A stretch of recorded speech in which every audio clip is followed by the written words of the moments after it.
ഇന്നൊരു കിഡിലും ബിരിയാണി കഴിക്കാൻ വന്നിരിക്കുവാണേ.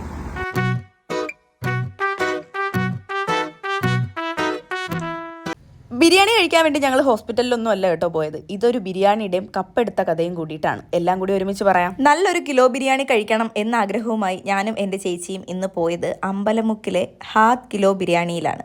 അവിടെ പോയി ബിരിയാണിയും വാങ്ങി നേരെ വീട്ടിലേക്ക് പോകും വഴിക്കാണ് ഞങ്ങൾ കപ്പെടുക്കുന്നത്. 2 കിലോ ബിരിയാണിയാണ് ഞങ്ങൾ വാങ്ങിയിട്ടുള്ളത്. ഇവിടെ വെച്ച് ട്രൈ ചെയ്യാൻ ഞങ്ങളുടെ കയ്യിൽ പ്ലേറ്റോ ഒന്നുമില്ല. അതുകൊണ്ട് വീട്ടിൽ പോയിട്ട് നമുക്കിതൊന്ന് കഴിച്ചു നോക്കാം.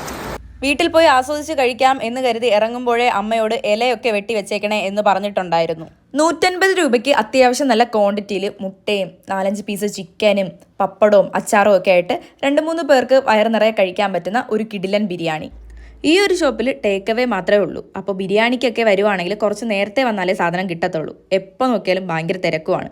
അപ്പോൾ സ്പോട്ട് വരുന്നത് കാരേറ്റിൽ നിന്ന് വെഞ്ഞാറമൂട് പോകും വഴിക്ക് ക്രൗൺ ബ്യൂട്ടി പാർലറിൻ്റെ തൊട്ടടുത്തുള്ള ഹാത്ത് കിലോ ബിരിയാണി. അങ്ങനെ ബിരിയാണിയൊക്കെ വാങ്ങി വരും വഴിക്ക് ഏതോ ഒരു ലോറിക്കാരൻ്റെ ഓവർ സ്പീഡ് കാരണം പടമാവാനിരുന്ന ഞങ്ങൾ എങ്ങനെയോ രക്ഷപ്പെട്ടു. അങ്ങനെ ഒരു പിടി ബിരിയാണിയും വാരി കഴിച്ച് നേരെ ഹോസ്പിറ്റലിലേക്ക്. അപ്പോൾ ബൈ ഫ്രം ട്രൂലി ഫോളോ ചെയ്തേക്കാൻ മറക്കല്ലേ.